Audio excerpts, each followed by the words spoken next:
One इस video में हम पढ़ेंगे पोलराइजेशन बाय रिफ्लेक्शन। बट जो अभी तक आपने पोलराइज लाइट क्या होती है, अनपोलराइज लाइट क्या होती है, पोलराइज लाइट और अनपोलराइज लाइट को हम कैसे रिप्रेजेंट करते हैं, ठीक है, और पोलराइजेशन क्या होता है, इसको अभी तक ये वाली वीडियो आपने अभी तक जो नहीं देखी तो पहले आप ये वाली वीडियो देख के आएँ, फिर आपको ये वीडियो अच्छी तरह समझ में आएगी। ठीक है, तो इस वीडियो में हम पढ़ेंगे पोलराइजेशन बाय रिफ्लेक्शन। रिफ्लेक्शन से हम कैसे किसी अनपोलराइज लाइट को पोलराइज कर सकते हैं। ठीक है, पोलराइजेशन क्या होता है, अनपोलराइज लाइट को पोलराइज में कन्वर्ट करना, या हम कह सकते हैं कि जो लाइट डिफरेंट डिफरेंट डायरेक्शन में वाइब्रेट कर रही है, डिफरेंट डिफरेंट डायरेक्शन में उसकी जिसकी वाइब्रेशंस हैं, उस लाइट को एक ही डायरेक्शन में वाइब्रेट करना, मतलब कि उस लाइट की जो वाइब्रेशन है सिंगल प्लेन में कर देना, एक ही प्लेन में कर देना। पहले तो वो डिफरेंट डिफरेंट थी, जो ऑर्डिनरी लाइट होती है उसकी जो वाइब्रेशंस होती हैं डिफरेंट डिफरेंट प्लेन्स में होती हैं, बट जे हम उसको कुछ ऐसा कर दें कि जो वो लाइट है वो सिंगल प्लेन में आ जाए, तब हम क्या कहेंगे कि वो लाइट पोलराइज हो चुकी है। ठीक है, और इस प्रोसेस को हम क्या कहते हैं, पोलराइजेशन कहते हैं। तो हम रिफ्लेक्शन से कैसे पोलराइजेशन कर सकते हैं वो हम देखेंगे। देखिए, बहुत आसान टॉपिक है, आपको बहुत जल्दी समझ में आ जाएगा। जब भी हम किसी बीम जो कि आपकी ऑर्डिनरी लाइट से निकली है, ठीक है, जब भी कोई जो बीम होती है ऑर्डिनरी लाइट की, ठीक है, वो किसी सरफेस के ऊपर रिफ्लेक्ट करती है जो कि ट्रांसपेरेंट मीडियम का सरफेस है। ठीक है, एक ट्रांसपेरेंट मीडियम वाले सरफेस से, जैसे कि ग्लास हो गया या वाटर हो गया, उससे रिफ्लेक्ट होती है, तब वो पार्शियली पोलराइज हो जाती है। ठीक है, जैसे मैं डायग्राम से समझाऊं, ये मान लेते हैं कोई सरफेस है, ये वाला आपका कोई सरफेस है, मान लेते हैं ये एक्स वाई सरफेस है। ठीक है, इस सरफेस से ऊपर कोई और मीडियम है और इस सरफेस से नीचे जो आपका ट्रांसपेरेंट मीडियम है। ठीक है, आप ग्लास मान लो चाहे आप वाटर मान लो। अब जो ये रे ऑफ लाइट है जो कि ऑर्डिनरी लाइट से आ रही है, ठीक है, किसी कोई ऑर्डिनरी लाइट है, या आप कह सकते हो ऑर्डिनरी लाइट क्या होती है, इसकी वाइब्रेशन डिफरेंट डिफरेंट डायरेक्शन में होती हैं। ठीक है, मतलब अनपोलराइज लाइट है, जब ये इस सरफेस से रिफ्लेक्ट करेगी, इस ट्रांसपेरेंट मीडियम वाले सरफेस से रिफ्लेक्ट करेगी, मान लीजिए ये ग्लास सरफेस है, ठीक है, तब ये रिफ्लेक्ट बैक होके जो ऊपर की तरफ ये लाइट जा रही है ना, ये आपकी पार्शियली पोलराइज लाइट होगी।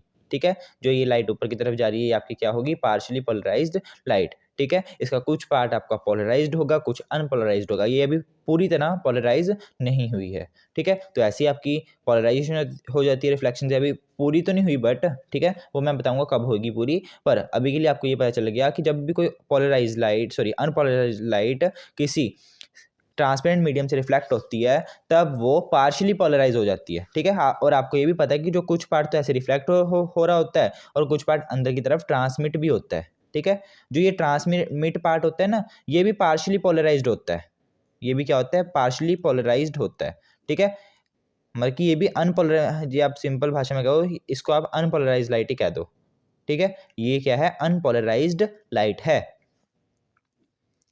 ठीक है, अनपोलराइज्ड लाइट, बट हम इसको नहीं अभी देखेंगे, हमें तो पोलराइजेशन बाय रिफ्लेक्शन देखनी है। ठीक है, रिफ्लेक्शन से कैसे पोलराइजेशन होती है, तो मैंने आपको बताया जब भी कोई रे ऑफ लाइट किसी ट्रांसपेरेंट मीडियम से रिफ्लेक्ट होती है, तब वो जब रिफ्लेक्ट होकर ऊपर की तरफ जाती है, तो जो वो लाइट ऊपर की तरफ जा रही है वो पार्शियली पोलराइज्ड होती है। ठीक है, तो एक पैराग्राफ में हमने क्या लिखा, when a beam of ordinary light is reflected from the surface of the transparent medium like glass or water, the reflected light partially polarized। ठीक है, जो रिफ्लेक्टेड लाइट है जो यहाँ से रिफ्लेक्ट होके यहाँ गई है, ये वाली जो लाइट होगी ये आपकी पार्शियली पोलराइज्ड होगी। ठीक है, और जो ये लाइट है ये कितनी पोलराइज है, ज़्यादा पोलराइज है, कम पोलराइज है, ये किसके ऊपर डिपेंड करता है, ये इस एंगल ऑफ इंसिडेंट के ऊपर डिपेंड करता है कि जो ये लाइट है किस एंगल पे इस सरफेस के ऊपर इंसिडेंट हुई है। ठीक है, तो आप कह सकते हो जो ये लाइट है, इंसिडेंट लाइट है, ये नॉर्मल के साथ कितना एंगल बना रही है, उस एंगल के ऊपर डिपेंड करता है कि ये लाइट कितनी पोलराइज होगी।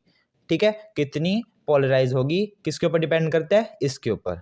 ठीक है, अब हम मान लेते हैं कोई एक ऐसा एंगल है, ठीक है, ऐसा एंगल है आई पी जिस पे ये लाइट इंसिडेंट हुई है, जिस एंगल पे ये लाइट इंसिडेंट हुई है वो हम मान लेते हैं आई पी।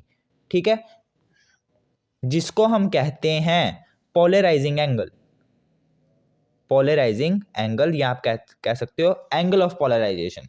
ठीक है, कोई आपका एंगल आई पी है जिस पे जो ये लाइट है वो इंसिडेंट हुई है इस सरफेस के ऊपर, एक्स वाई सरफेस के ऊपर, या आप कह लो किसी ट्रांसपेरेंट मीडियम के ऊपर। ठीक है, तो जब ये रे ऑफ लाइट किसी पोलराइजिंग एंगल के ऊपर रिफ्लेक्ट होगी, ठीक है, तब जो ये रिफ्लेक्टेड लाइट आपको मिलेगी ये आपकी फुली क्या होगी, प्लेन पोलराइज लाइट होगी। ठीक है, या आप कह लो सिर्फ पोलराइज लाइट होगी। तो जो ये आपकी लाइट है ये क्या है, अब पोलराइज लाइट है, पोलराइज्ड लाइट। ठीक है, तो एक ऐसा एंगल जिस पे ये लाइट प्लेन पोलराइज्ड बन जाए, या आप कह लो पोलराइज लाइट बन जाए, उसको हम क्या कहते हैं, पोलराइजिंग एंगल। पहले हमने सिर्फ बात की थी कि जब ये रे ऑफ लाइट इस के ऊपर फॉल होती है और यहाँ से रिफ्लेक्ट होती है, मतलब इस सरफेस के ऊपर फॉल होती है और यहाँ से रिफ्लेक्ट होती है, तब जो ये लाइट होती है ये क्या होती है, पार्शियली पोलराइज्ड होती है। ठीक है, और जो मतलब कि पार्शियल पोलराइज का क्या मतलब है कि कुछ पार्ट इसका पोलराइज्ड है, कुछ पार्ट अनपोलराइज्ड है। ठीक है, पूरी तरह ये पोलराइज्ड नहीं है। ठीक है, और जो इसका जो पोलराइजेशन है कि कितनी पोलराइज है, कितनी नहीं पोलराइज है, कम है, ज़्यादा है, ये किसके ऊपर डिपेंड करता है, इस एंगल के ऊपर डिपेंड करता है जिस एंगल पे ये फॉल हुई थी इस सरफेस के ऊपर। ठीक है, ठीक है, अब हम मान लेते कोई ऐसा एंगल आ गया आई पी, जिसको हमने पोलराइजिंग एंगल कह दिया। ठीक है, जिस एंगल पे ये पूरी की पूरी पोलराइज हो जाएगी। ठीक है, और इस एंगल को हम क्या कहते हैं, पोलराइजिंग एंगल, यहाँ क्या कह सकते हैं, एंगल ऑफ पोलराइजेशन। तो यही है, at a certain angle I P of a incidence depending upon the nature of reflecting surface the reflected light is completely plane polarised. ठीक है, किसी सर्टेन एंगल पे मान लेते वो एंगल है आई पी। ठीक है, किसका एंगल है, ये इंसिडेंस एंगल है, इंसिडेंट का एंगल है। ठीक है, इंसिडेंट लाइट का एंगल है। उस एंगल पे जब ये किसी सरफेस के ऊपर रिफ्लेक्ट होगी, किसी सरफेस से रिफ्लेक्ट होगी, तब हमें जो लाइट मिलेगी वो हमारी कंप्लीटली प्लेन पोलराइज लाइट होगी। और इस एंगल को हम क्या कहते हैं, एंगल ऑफ पोलराइजेशन कहते हैं, या पोलराइजिंग एंगल कहते हैं इस मीडियम का, ट्रांसपेरेंट मीडियम का। ठीक है, जो आपके पास टॉपिक आता है पोलराइजेशन बाय रिफ्लेक्शन बताओ, तो आपको ये लिखना है, ये डायग्राम बनानी है। डायग्राम ये अभी कंप्लीट नहीं है, ये आपकी पोलराइज लाइट है ना, आपको पता है पोलराइज लाइट को हम कैसे डिनोट करते हैं। या तो आपकी जो पोलराइज लाइट होती है उसको आप सिर्फ एरो से डिनोट करते हो। ठीक है, कि आपकी ये पोलराइज लाइट है, यहाँ डॉट नहीं है ना कहीं, जी यहाँ डॉट आ जाएगा तो इसमें दो प्लेन्स आ जाएंगे, हमें तो सिर्फ एक प्लेन दिखाना है, एक मतलब कि एक वाइब्रेशन दिखानी है, या तो ऐसे दिखा दो या आप ऐसे दिखा दो। ठीक है, परपेंडिकुलर टू द प्लेन दिखा दो या ऐसे दिखा दो। ठीक है, तो या तो आप इसको ऐसे दिखा सकते हो पोलराइज लाइट को, या आप दिखा सकते हो ऐसे डॉट से, अकेला डॉट। डॉट का मतलब सिर्फ एक ही प्लेन में है, जहाँ एक ही वाइब्रेशन है जो कि परपेंडिकुलर है इस प्लेन के। ठीक है, जो कि कैसे जा रही है, ऐसे। ठीक है, ऐसे परपेंडिकुलर है इस प्लेन के। तो इसको मैं डॉट से दिखा देता हूँ। तो ये आपकी कौन सी लाइट है, प्लेन पोलराइज्ड लाइट है। ठीक है, अब हम पढ़ते हैं ब्रेविस्टर्स लॉ। देखिए ब्रेविस्टर्स लॉ क्या कहते हैं, mu is equals to tan I P. ये आपका ब्रेविस्टर्स लॉ है, कितना आसान है ना। मतलब कि जो आपका रिफ्रैक्टिव इंडेक्स होगा रिफ्रैक्टिव मीडियम का, ठीक है, जो आपने मीडियम लिया है, चाहे आपने वो ग्लास मीडियम लिया है, जो हमने पीछे डायग्राम बनाई थी उसमें मैंने कहा था ना कि आप चाहे तो ग्लास लो, चाहे वाटर ले लो, या कोई भी ट्रांसपेरेंट मीडियम ले लो।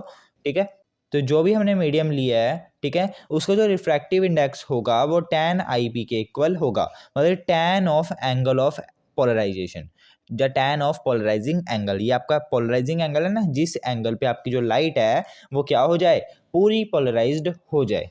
ठीक है, तो इसका मतलब यही आपका ब्रेविस्टर्स लॉ है कि जो आपका रिफ्रैक्टिव इंडेक्स है वो किसके इक्वल होता है, tan ऑफ आई पी के इक्वल होता है। ठीक है, आई पी यहाँ क्या है, जिस एंगल पे जो हम लाइट को इंसिडेंट करें, ठीक है, और वो रिफ्लेक्ट हो, वो पूरी पोलराइज्ड हो जाए, ऐसे एंगल को हम क्या कहते हैं, पोलराइजिंग एंगल या फिर एंगल ऑफ पोलराइजेशन। क्या लिखोगे, the tangent of the angle of polarization, tangent of angle of polarization। ठीक है, टेंजेंट किसका, एंगल ऑफ पोलराइजेशन का। ठीक है, टेंजेंट किसका, एंगल ऑफ पोलराइजेशन का is numerically equal to the refractive index mu of refractive medium. ठीक है, तो ये रिलेशन को मैंने ऐसे वर्ड्स में लिख दिया।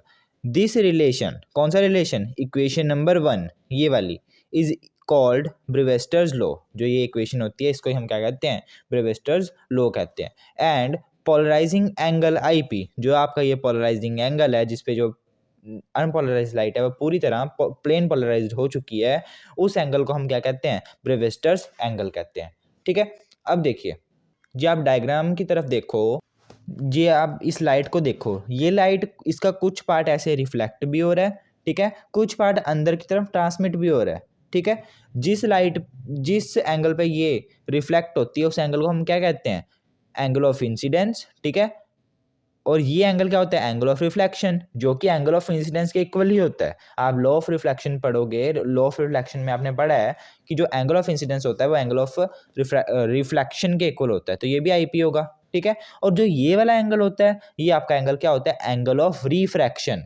क्या होता है, angle of refraction, that is R। ठीक है, तो हम इस R और IP में क्या निकालेंगे, रिलेशन निकालेंगे। IP और R में क्या रिलेशन है वो निकालेंगे with the help of Brewster's law. तो हमारा अगला टॉपिक क्या है, relation between IP and angle of refraction, that is R। क्या रिलेशन होता है वो देखते हैं। हम relation between IP and angle of refraction निकाल लेंगे। ये जो डायग्राम है मैंने रफ डायग्राम एक बनाई है, ठीक है, ये आपका एंगल ऑफ पोलराइजेशन है IP है, और ये एंगल ऑफ रिफ्रैक्शन है R है। आपको पता है जब भी रे ऑफ लाइट किसी दूसरे मीडियम में जाती है तो वो बैंड होती है। ठीक है, ये एंगल आपका एंगल ऑफ रिफ्रैक्शन होता है, ये एंगल आपका एंगल ऑफ इंसिडेंस होता है। ठीक है, तो यहाँ जो हमें रिफ्रैक्टिव इंडेक्स निकालना हो किस मीडियम का, हम कैसे निकालते हैं, mu is equals to angle of sine of angle of incidence upon sine of angle of refraction. ठीक है, इसको हम क्या कहते हैं, स्नेल्स लॉ। तो यहाँ हम ये भी लिख सकते हैं यूजिंग स्नेल्स लॉ। क्या होता है हमारा, sine I upon sine R होता है, ये स्नेल्स लॉ होता है। ठीक है, इसको हम इक्वेशन नंबर 1 मान लेते हैं, सॉरी 2 मान लेते हैं। ठीक है, ऑल्सो फ्रॉम ब्रेविस्टर्स लॉ, अभी हमने ब्रेविस्टर्स लॉ पढ़ा, वो क्या होता है ब्रेविस्टर्स लॉ, क्या पढ़ा हमने ब्रेविस्टर्स लॉ में, mu is equals to tan IP। ठीक है, इसको मैं tan को क्या लिख सकता हूँ, sine IP upon cos IP। ठीक है, tan क्या होता है, साइन अपॉन कोस होता है ना, तो sine IP upon cos IP। इसको मैं क्वेश्चन नंबर 3 मान लेता हूँ। ठीक है, ये भी आपका रिफ्रैक्टिव इंडेक्स म्यू बता रहा है, ये भी आपका रिफ्रैक्टिव इंडेक्स म्यू बता रहा है, तो क्वेश्चन नंबर 2 और 3 को हम क्या कर देते हैं, इक्वेट कर देते हैं। ठीक है, so from 2 and 3, second and third equation से हमारे पास क्या आ गया, sine IP upon sine R is equals to sine IP upon cos IP। ठीक है, सेकेंड और थर्ड हमने इक्वेट कर दी, साइन IP से साइन IP कट गया, तो हमारे पास क्या आ गया, उसको मैं उधर ले जाता हूँ, तो कोस IP अपॉन साइन R। ठीक है, हमें तो रिलेशन निकालना है IP और R के बीच में। ठीक है, तो इसलिए हम क्या करते हैं, हम इसको भी साइन बनाने की कोशिश करते हैं। इसको साइन हम कैसे बना सकते हैं, आपको पता है कि जो आपका साइन 90 माइनस थीटा होता है, थीटा यहाँ IP है। ठीक है, साइन 90 माइनस IP होगा वो कोस IP होगा, ये आपको पता है। ठीक है, जब भी साइन के बीच में ये एंगल आ जाता है, मतलब कि किसी एंगल को हम 90 के साथ प्लस करते हैं या माइनस करते हैं साइन के अंदर, तो वो कोस में कन्वर्ट हो जाता है, और कोस में जो ऐसा करेंगे तो वो साइन में कन्वर्ट हो जाता है। इसलिए जो ये टर्म है ये आपकी यही आएगी कोस IP, इसलिए कोस IP को हम ये लिख सकते हैं। ठीक है, is equals to sine R। और जब पता है आपको, जब दो ट्रिग्नोमेट्रिक जो आपके पास रेशियोज इक्वल होती हैं, तब उस केस में जो उनके एंगल्स हैं वो भी इक्वल हो जाते हैं। तो आपके पास 90 किसके इक्वल आ गया, सॉरी 90 माइनस IP किसके इक्वल आ गया, R के इक्वल आ गया। ठीक है, तो यहाँ से R प्लस IP किसके इक्वल आ जाएगा, 90 के इक्वल आ जाएगा। यही आपका रिलेशन आ गया किसके बीच में, R और एंगल ऑफ पोलराइजेशन के बीच में। ठीक है, तो आई होप आपको ये जो वीडियो है आपको समझ में अच्छी तरह आ गई होगी। ठीक है, कि आपको ये वीडियो अच्छी लगी है तो प्लीज़ कमेंट में बताएं कि आपको ये अच्छी लगी है। ठीक है।